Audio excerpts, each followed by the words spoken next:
Okay, guys, yeah, sorry for that technical snafu there, but it seems to be that kind of day. This one's on me. It was not equipment related, so let us then take a look at Jackie Gleason as Ralph Kramden and his approach to anger management.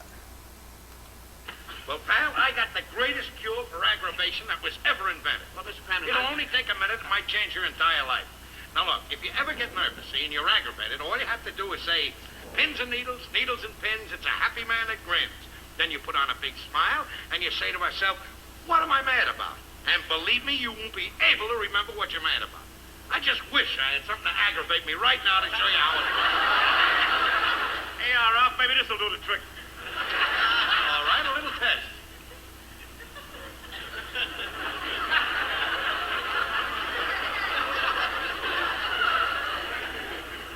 Pins and needles, needles and pins. It's a happy man that grins. Look, see, boy, it's working like a charm. Look at a nice spot. How nice it smells. Good. Now, what am I mad about? They raised the rent 15%. Pins and needles, needles and pins. It's a happy man that grins. See that house, Mr. Johnson? There's a perfect example how this pins and needles thing works. He fought a battle with himself, he fought this battle, and he won the battle. Now he's going to go in there for a few seconds, and he'll think it over, get calm, cool, and collected, and in a couple of seconds he's going to come out here, refreshed, with a new look out on life. Now, where do you see now? 1, 2. You are not going to get a dime. Not one thin dime are you going to get. Pins and needles. Shut up. You got some trust, Johnson. Some fuss coming up here trying to raise our rent. You should be lowering our rent. Just a minute, Mr. Kramden. The rent commission just didn't give me this. I had to prove hardship. Prove hardship. What did you use for evidence? A picture of this stuff?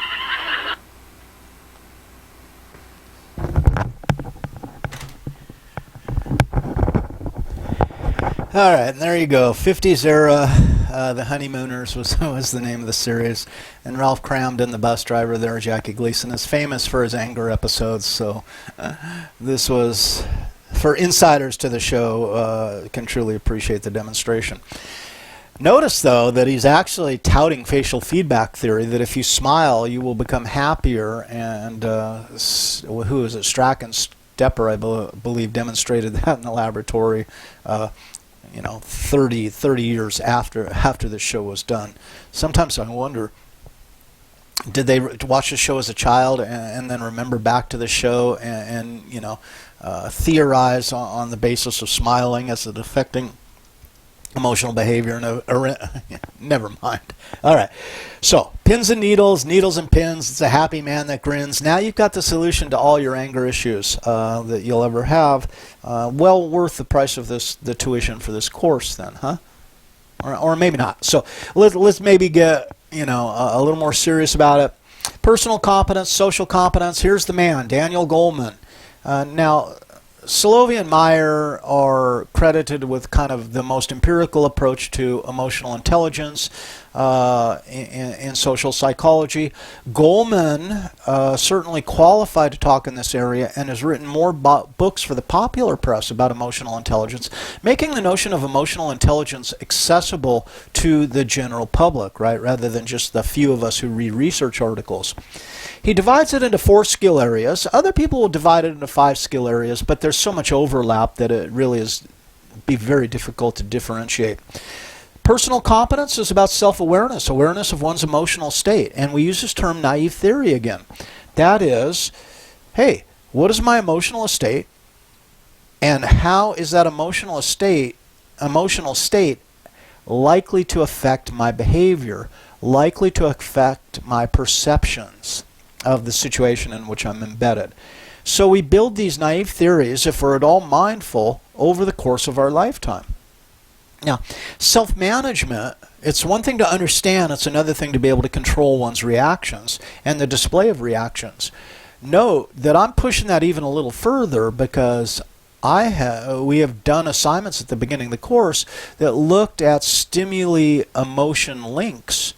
So we can even be more proactive in understanding that certain stimuli are likely to have this response, and if I'm not able to control that response or not willing to control that response, then maybe I control my exposure to the stimuli. So emotional intelligence is really kind of a mindful process and tied to taking responsibility for my emotional state.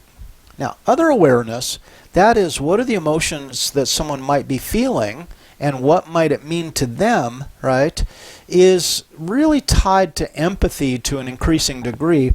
Other awareness, empathy will get us further rather than sympathy, which would be described as just knowing. Yes, those two terms are extremely different, empathy and sympathy. So can I actually feel what they're going through or likely to go through and predict it? And then relationship management. This is where the rubber really hits the road. To what extent are you willing to participate in a relationship where you take responsibility for your partner's emotions? Do you just slough it off and say, hey, they're going to feel how they feel, and whatever, I don't care? Or are you going to say, I'm going to behave in a way, and I'm going to do things in a way that improve the nature of my partner's emotional experience? Notice, this is about being mindful and extending that mindfulness to other people and really taking love to the next step. That is taking responsibility for the other person's experience. And that's not manipulating them, right? Because that would be kind of the antithesis of what I'm describing here. So I want to give us a quick demonstration of emotional intelligence. Here we go, and I think this time we'll actually probably do this correctly. So here we go. This is an amazing example of empathy, probably as good an example as anyone's ever going to see. So let's check it out. And emotional intelligence displayed in the comparison of the two approaches of the characters in this. My rocket!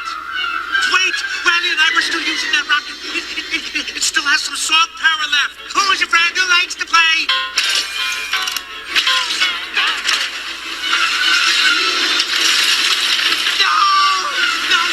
No, you can't take my rocket to the top. Randy and I are going to the moon.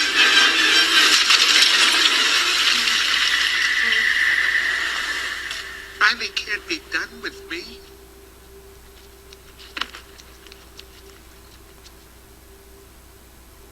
Hey, it's gonna be okay.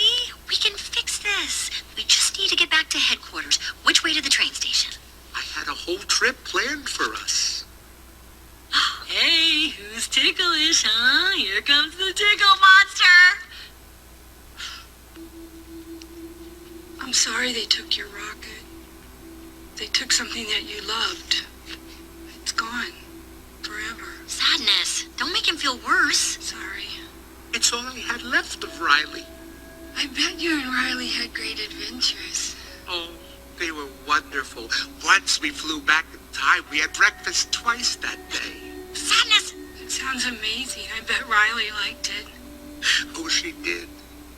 We were best friends. Yeah, it's sad.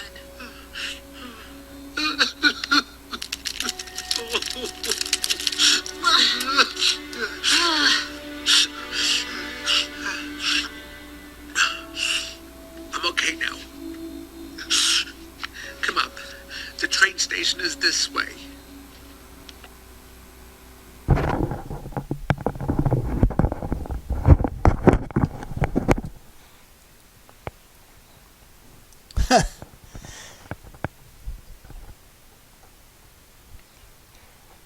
It's a hell of an example.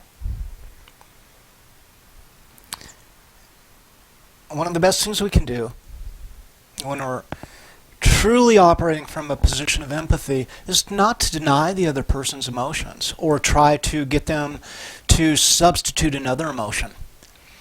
It's to help them describe the emotion and help them move through the emotion. So I think it was a great example of two different approaches.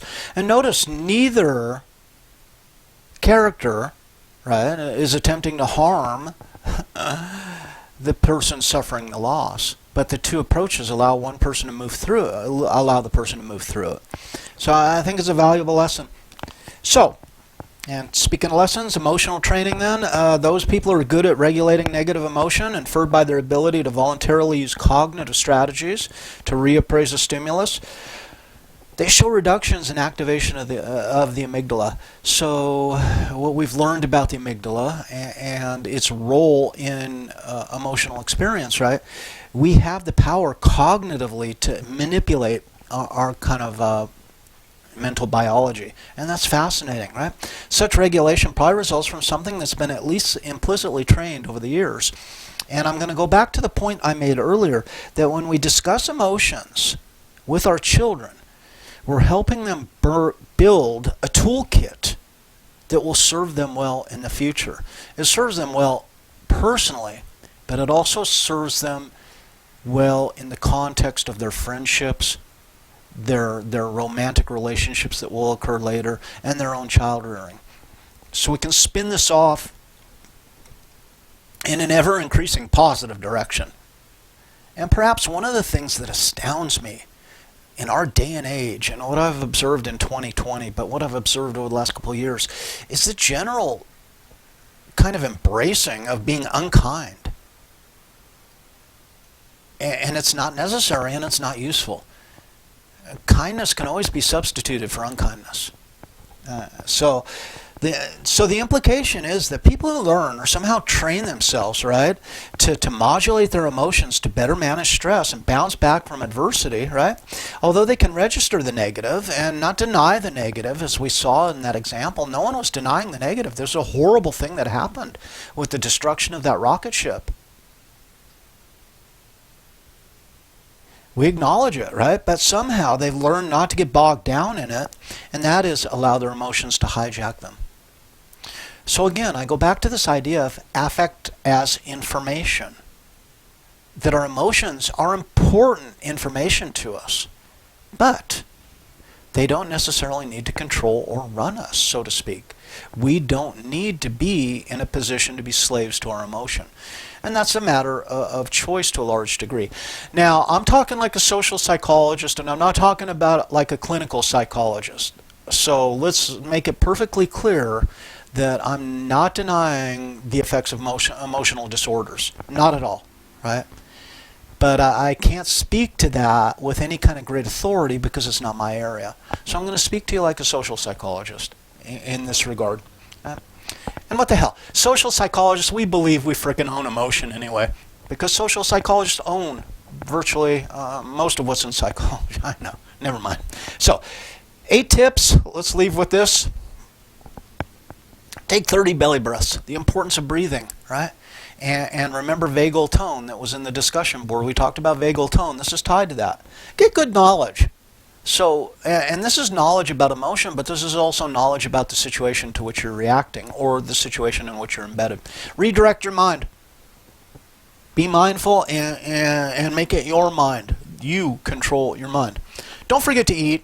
I hate the term hangry, but it's a legitimate term, right? And hunger causes us to be deficient in energy, and this can challenge us emotionally. Ask yourself when you're about to launch into an emotional display or take a journey with some, especially negative emotions, say, is this useful? What is this really going to help when it's all said and done? Right? Observe the feeling. Be a witness to your feelings. Don't deny them. Be a witness to them. Right? Stay in the present. Going backwards can really chew us up. So this rumination, and that's a feature of anger management, is learning to get rid of the rumination and dwelling in the past and pulling it into the future. And then find good ways to relax. And interestingly, one of our missions for our lecturers meeting, we had a lecturers meeting Tuesday, right? Last Tuesday, and Cravens Brown said, look, I think what we need in this point in time, and this point of the semester, and this point of online teaching, and the COVID lockdown, etc., what are you guys doing to cope? Let's bring back, in the next meeting, let's everyone bring back some kind of methodology you're employing to keep yourself sane and keeping yourself kind of emotionally level-headed. Strange, because we're getting together to talk about teaching techniques, but right now, the emphasis for the dozen or so of us is more on our self-care and our self-help. So, we're going to say goodbye. There's Alice, Rosie in the background, and Alice, stoic as she is. So we can all learn maybe a little thing from Alice. So thank you guys. This is the end. I hope you find this useful. And obviously there's more coming. So have a great day.